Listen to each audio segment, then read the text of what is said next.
इन कश्मीरियों ने उस वक्त एकजुट होके गवर्नमेंट ऑफ इंडिया को जवाब दे दिया कि आप हमें जितना भी तकसीम करना चाहें हम तकसीम नहीं हो सकते हैं। आप जितनी भी कोशिशें करेंगे जम्मू कश्मीर के लोगों को कमज़ोर करने की, हम कमज़ोर होने वाले नहीं हैं। इसलिए उन्होंने सब ने मिलके जम्मू कश्मीर के लोगों ने नेशनल कॉन्फ्रेंस पे अपना भरोसा जताया। जहाँ तक मैनिफेस्टो का सवाल है, देखिए उसमें शक नहीं है, हमारा मैनिफेस्टो था,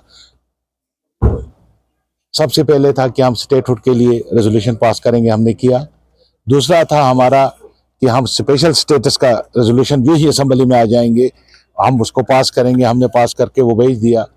साथ साथ आप जो कह रहे हो डे टू डे की जो हमने वादे किए हैं, जैसे गैस सिलेंडर्स का वादा किया था, बिजली जो है उसमें 200 यूनिट कम करने का वादा किया था।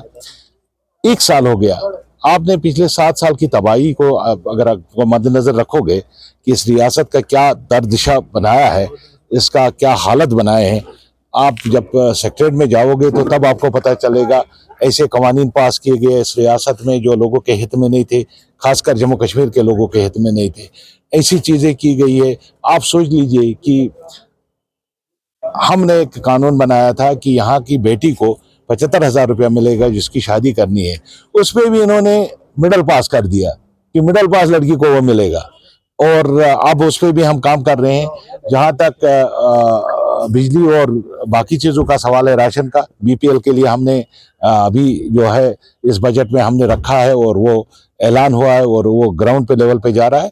आहिस्ता आहिस्ता बीपीएल की तरफ हम बढ़ेंगे और आप देखेंगे 5 साल के बाद जितने भी हमने वादे किए, हम नहीं कहेंगे कि 100% हम उनको जो है, आप देख लीजिए बीजेपी ने जो वादा किया था 1 करोड़ नौकरी की, कहाँ मिली और करोड़ नौकरियां।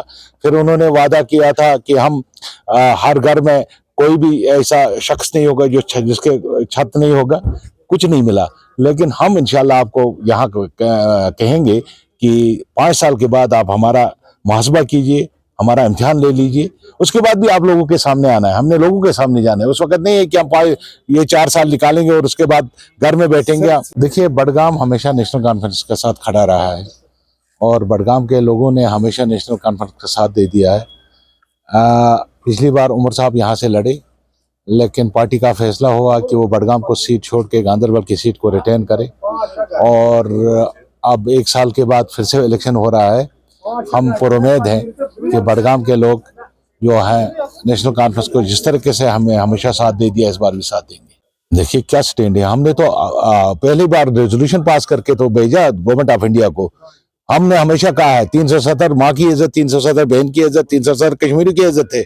और इस सिलसिले में हमने स्पेशल स्टेटस का एक रेजोल्यूशन पास के गवर्नमेंट ऑफ इंडिया को भेजा, तो उसी से पता चलता है कि हमारा नस्बुल ऐन क्या है। और यहाँ पर जितनी भी पार्टियां आई आज तक वो गवर्नमेंट ऑफ इंडिया ने खड़ी कर दी, दिल्ली वालों ने खड़ी कर दी। अगर लोगों की कोई पार्टी है जो लोगों की बात करती है, यहाँ के अवाम की बात करती है, वो नेशनल कॉन्फ्रेंस।